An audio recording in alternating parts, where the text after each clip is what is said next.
क्या आप जानते हैं कि मकर संक्रांति केवल पतंग उड़ाने या तिलगुड़ खाने का त्योहार नहीं है?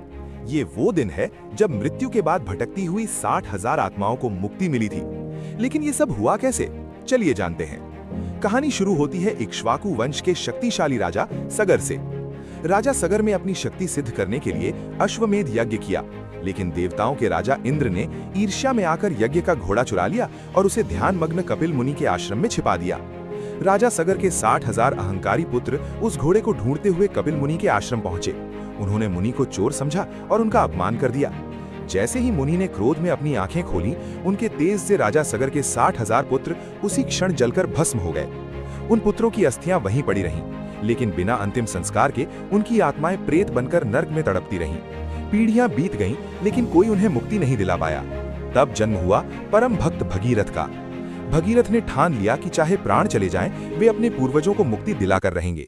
उन्होंने अपना राज्य त्याग दिया और हजारों वर्षों तक कठोर तपस्या की। उनकी भक्ति देखकर मां गंगा धरती पर आने को तैयार तो हुई, लेकिन एक बहुत बड़ी समस्या थी। मां गंगा का वेग इतना प्रचंड था कि अगर वे सीधे स्वर्ग से धरती पर गिरती तो पूरी पृथ्वी पाताल में समा जाती। अब धरती को कौन बचाता? तब भगीरथ ने महादेव भगवान शिव की शरण ली। भोलेनाथ प्रसन्न हुए और उन्होंने गंगा के उस विनाशकारी वेग को अपनी जटाओं में बांध लिया।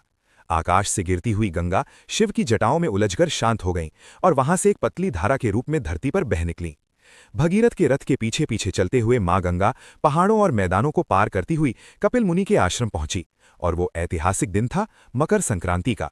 जैसे ही गंगा के पवित्र जल ने उन 60,000 पुत्रों की राख को स्पर्श किया, उन्हें तत्काल मोक्ष प्राप्त हुआ और वे बैकुंठ चले गए।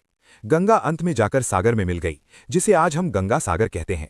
यही कारण है कि आज भी मकर संक्रांति पर लाखों लोग गंगा सागर में डुबकी लगाते हैं, ताकि उनके भी पाप धुल सकें। अगर आपको भगीरथ की इस अटूट भक्ति ने प्रभावित किया है, तो कमेंट में हर हर गंगे लिखकर वीडियो को लाइक जरूर करें।